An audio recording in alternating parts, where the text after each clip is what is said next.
स्वागत है हमारे यूट्यूब चैनल में। दोस्तों, छत्तीसगढ़ की अनियमित कर्मचारियों के साथ साथ जितने भी संविदा दैनिक वेतनभोगी कर्मचारी हैं, उन लोगों के लिए बहुत ही बड़े दुख की बात है कि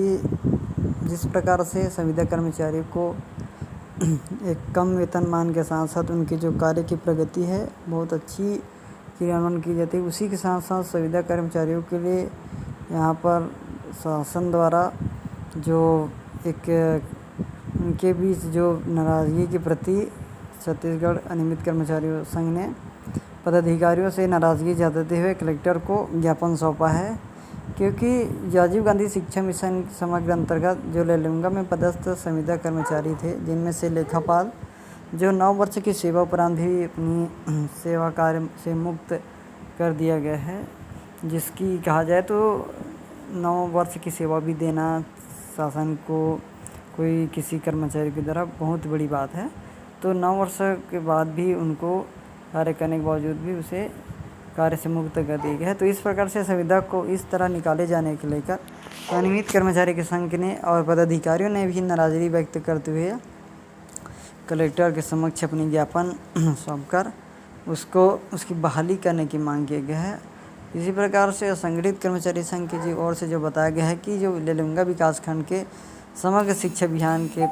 पदस्थ जो लेखापाल दुर्गेश प्रताप मेहर विगत 9 वर्ष से काम कर रहे थे, और बता दें कि साथ साथ जो बीओ कार्यालय लेलुंगा में भी पदस्थ दुर्गेश प्रताप मेहर की सेवा अवधि में उसकी कोई भी कर्तव्य से जुड़ी शिकायत नहीं आई। उसके बावजूद भी जिस प्रकार से ब्लॉक ऑफिसर द्वारा कार्यालय से जो संविदा कर्मियों को सेवा उत्कृष्ट होने का मापदंड का हवाला देते हुए दुर्गेश की सेवा को संतोषजनक बताकर उसे सेवा से मुक्त कर दिया। इस प्रकार से कर्मचारियों संघ का कहना है कि जो संविदा कर्मचारी है तो इस तरह से अचानक काम से हटाए जाने के कारण उसके ऊपर आर्थिक संकट आना पड़ गई है, और जिस तरह देखे जाए तो कहा जाए तो छत्तीसगढ़ शासन को जिस प्रकार से एक नियमित कर्मचारी के रूप में यदि किसी की नियमित कर्मचारी की बात करें और जो संविदा कर्मचारियों की, तो काम उतना ही होता है, शासन को उतना ही लाभ होता है, लेकिन शासन को फ़ायदा ये रहता है कि यदि वह संगठित संविदा के अंतर्गत वेतन देता है तो सरकार का 50% राशि बच जाता है, और इसी बीच में उनकी जो पेंशन है कि विभिन्न प्रकार की फैसिलिटी है उससे भी सरकार को फ़ायदा होता है। उसके बावजूद भी जो छत्तीसगढ़ सरकार के साथ जितने भी जुड़े असंगठित संविदा कर्मचारी हैं, उन लोगों के द्वारा जो कार्य अपने कार्यालय दफ्तर जहाँ भी जैसे भी कार्यरत हैं, उनकी जो सेवाएं हैं वो एक नियमित कर्मचारियों से कम नहीं है, लेकिन उनकी जो तनख्वाहें और उनकी जो सुविधाएं वो बहुत कम है। तो इस प्रकार से जो एक कर्मचारियों को लगातार 9 वर्षों से कार्य करते हुए और उनको सेवा से